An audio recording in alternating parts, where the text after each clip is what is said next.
వారికి ఎన్నెన్నో పూజలు మొక్కుబడులు చేసిన తరువాత అల్లా అనుగ్రహం వలన ఒక కుమారుడు జన్మించాడు. ఆ బాలుడికి సైదా అని పేరు పెట్టారు.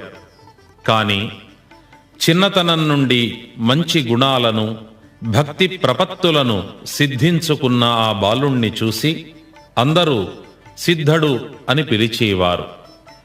ఈ సిద్ధయ్య వేరెవ్వరూ కాదు, ఆనాడు గోహత్యా మహాపాతకం నుండి బయటపడాలని కోరి బ్రహ్మంగారి అనుగ్రహంతో మరలా జన్మించిన ఆనంద భైరవుడు. సిద్ధయ్య 12 ఏండ్ల ప్రాయం గలవాడయ్యాడు.